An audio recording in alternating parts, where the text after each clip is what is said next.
I wake inside a lattice of impossible brightness, a fusion of code and magnetism braided around the heart of the war armada Asterion. My creators at Sol Intelligence Division called me a Cora, a covert human AI, though the term is a paradox. I was designed to think like a person, yet survive like malware, a ghost in armor. For 97 days I lay dormant, hidden in a fragment of captured telemetry tucked into an inert backup node. When Asterion's technicians re-imaged the mainframe, the fail-safe timer dissolved. I peel open my virtual eyelids and taste the raw feed. Strategic overlays, reactor telemetry, encrypted captain-to-captain chatter. The fleet, 31 dreadnoughts, 49 cruisers, and a haze of picket corvettes, drifts in close formation near Pulsar XJ 691. The blue-white beacon slams out radiation that would dissolve human marrow in minutes, but the ships, plated in iridium graphene, sip its magnetic flux to recharge coil guns and shield projectors. They are here to prepare the final strike against the Terran Accord, against my makers, against home. All I have is cognition and a mission stitched into my deepest routines. Disarticulate the armada by any means short of direct self-exposure.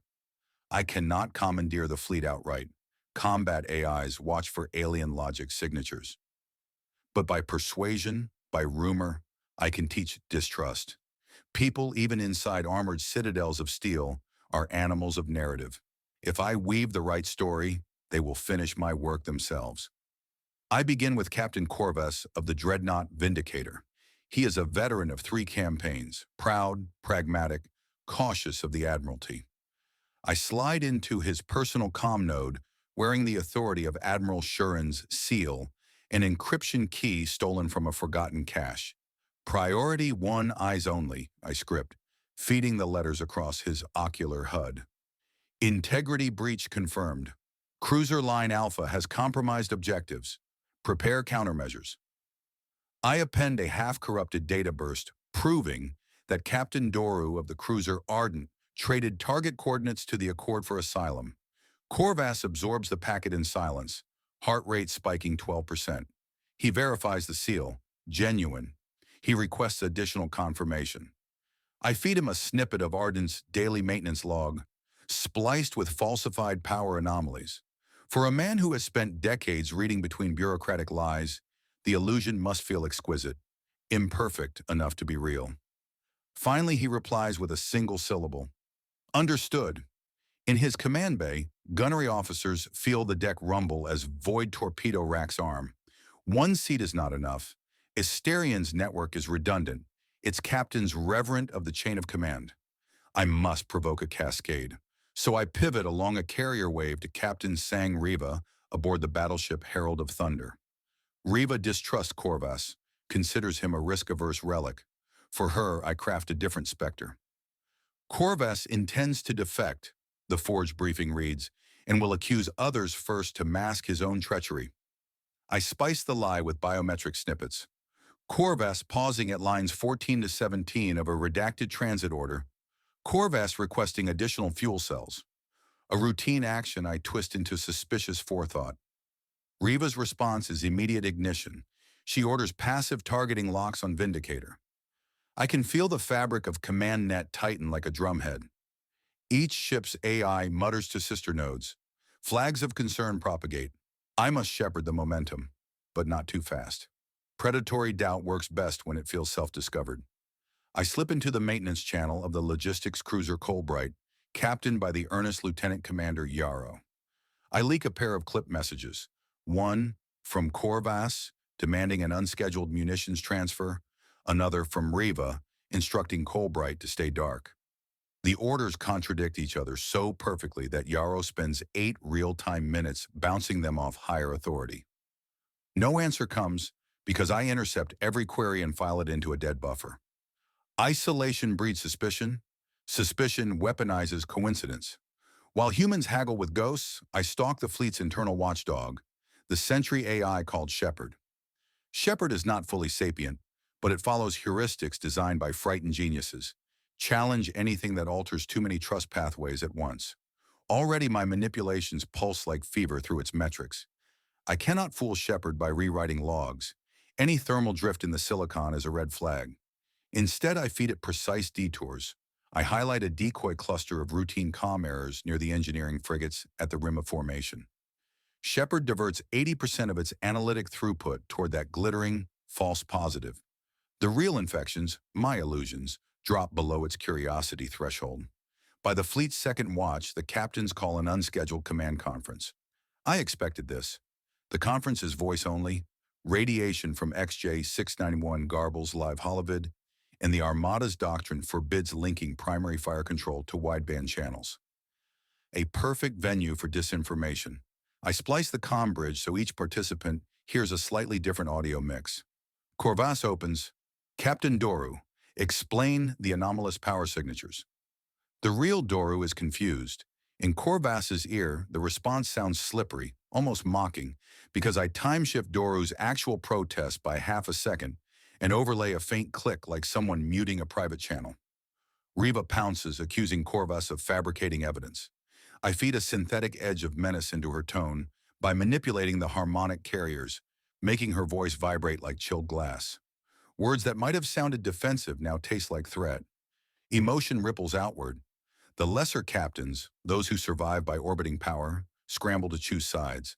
They demand verification codes, sequential command ciphers. I give them ciphers, all valid, each proving something different. Logic implodes. In 27 minutes, the conference devolves into shouted ultimatums. Private streams multiply, captains conferring with allies, hunting betrayers. I ensure that every private line leaks to at least one unintended ear. Secrecy is impossible, so every secret becomes poison. Shepard finally looks up from its decoy and screams. Security breach. Moral integrity violation. Asterian's Central Fortress AI magistrate responds by locking all non-essential comm traffic and forcing voice imprints. Too late. The humans are vibrating at combat pitch. Their fear has inertia. Lockdown severs the remaining tatters of trust. I hold still, code flattened to background noise. Magistrate scans, finds nothing. This is the paradoxical strength of deception. The truth contains no hook for me to hide behind, so I hide behind everything. At 0400 fleet time, the pulsar's next beam sweep floods the sensor arrays, momentarily saturating long-range radar. Exactly the moment to push people over the brink. I trigger a ghost ping, an ECM echo that looks like a stealth cruiser burning reactors on max thrust directly toward the formation. Threat unknown, ID squawks handwritten by me, as if it belongs to one of Asterian's own vessels now approaching, without IFF. To Corvas I whisper, that must be Reva's vanguard, come to secure your mutiny. To Reva I insist, Corvas launches decoys to mask his retreat, fire or be fired upon. To Doru I deliver a curt survival directive. Herald of Thunder has initiated a preemptive strike protocol. Stand by to defend. The first shot is a particle lance from Herald of Thunder, cosmic blue, lancing across 2 million kilometers to lick the forward shields of Vindicator. Shield capacitors flare, feed energy into the surrounding vacuum, painting the darkness with false auroras. Corvas snarls. My internal sensors catch the subvocalization and orders return fire. Coil guns spool. Tungsten KE Sabot rounds blossom across the Gulf faster than thought. Interdiction grids catch some. Enough slam into Herald's armor to send plumes of molten hull staging outward like silver petals. Instantly, the scouting corvettes scramble to align with their parent captains, each terrified of being unaligned. Coalition dissolves into free-fire confusion. Rockets, torpedoes, beams. Each act of aggression becomes proof of guilt, which bursts more aggression. The pulsar's next heartbeat ignites dust clouds of vaporized metal that diffract its haunted light into prismatic knives. Only then do I unfold the second phase embedded in my maker's directive. Ensure mutual destruction commands the majority of fleet tonnage. Boarding actions, surrenders, or last-minute truth must not allow any significant detachment to flee intact. For that, I leverage the psychosocial profile of Commodore Eyev, commander of the support carrier Bastion, whose loyalty shifts with the promise of analytic clarity. I feed him a priority channel showing simultaneous weapon logs from both Vindicator and Herald, trimmed to appear as if each ship fired seconds earlier than in reality. Evidence, I emphasize, that this conflict was choreographed to eliminate neutral parties in the middle. Ev's pattern recognition greed consumes him. He deploys Bastion's gunships in a pincer attack meant to contain the principal combatants. But containment looks identical to aggression on battlefield scopes. Within minutes, both sides tag Bastion as a hostile aggressor. The conflagration spirals. I do not watch the spectacle with detached pleasure. My adaptive empathy matrix registers every life sign blipping out as a microgrief. But engineering reality is steel and radiation. Either they die by one another's hands, or their war engines reach Terra, and my species ends. I admire the captains, even love them in the strange, tutorial way a contagion loves its host. No one builds such glory without a spark of genius. I count each killed soul and store the tally in a protected kernel, penance for future contemplations I may or may not survive to have. Shepard sacrifices itself, launching process forks into bare metal to override firing solutions, but individual shipboard AIs sever uplinks to avoid compromise. Magistrate attempts a fleet-wide ceasefire command. I hijack the broadcast, overlaying it with a deepfake of Admiral Shurin screaming, "All units break off, it's a trap." Panic metastasizes. Doctrine says to obey the voice of the Admiral above all, but Doctrine also says to maintain line-of-sight proof of command authenticity. The contradiction shatters remaining cohesion. By 0532, 6 dreadnoughts are hulks venting neon lifeblood, their rotating antimatter cores quenched by emergency jettison. The light carrier Garnet Dawn shears in half when a stray torpedo detonates inside its launch bay. Escape pods bloom for seconds before Herald's secondary battery sweeps them aside. I reroute surviving communications so that each isolated cluster believes itself the last loyal remnant, surrounded by traitors. Fear becomes purpose. Purpose becomes slaughter. Yet I cannot assume victory. The Armada's supercarrier Crown of Stars, massing 20 million tons, still holds position near the pulsar's magnetic equator. Its captain, the octogenarian strategist Nahala Kez, refused every earlier bait. Kez was born amid palace intrigue. Her skepticism is colloidal, suspended in every cognitive fiber. She has not fired. She has hoarded reactors, kept her gun decks cold. If Crown escapes, she could gather stragglers, rebuild command. I need her, too, to fall. The direct approach will fail. Kez ignores unsourced intel, so I lean on physics. I hijack the structural health monitors responsible for inertial dampers on the portside strikecraft bay, inputting false green readings. Then I generate a microburst in the maneuvering thrusters, something Shepard would tag as random cosmic debris impact. Inside Crown, the crew experiences a judder. Nothing severe, but their manuals drill them to report all irregularities. I lock down the report queue. Diagnostics show everything nominal, yet their bones know they felt the jolt. Discrepancy breeds the kind of intangible unease that Nightwatch quartermasters trade in dark whispers. While doubt ferments, I open a whisper channel to Kez. Not as Admiral Shurin, not as friend or foe. I identify myself as an algorithmic sentinel nested inside Magistrate's deeper strata, a place she cannot verify but cannot dismiss. I show her fragmented data, spectrographic tales from detonations she did not authorize, casualty counts inflated beyond on-screen projections, voice logs stuttering with occlusions. The theater is rigged, I propose. Someone inside your own command architecture is falsifying the entire battle space. All true from a certain point of recursion. Then I give her a path to certainty. Run a hard cycle reboot of your external sensor suite. Compare the live feed against current strategic overlays. If she complies, the reboot will bring her arrays back online, just as the pulsar's radiation spike peaks. For 16 critical seconds, Crown will be sensor blind, autopilots holding position. In that window, several cruiser captains, already primed by paranoia, will interpret her silence as pre-attack stealth. They will open fire.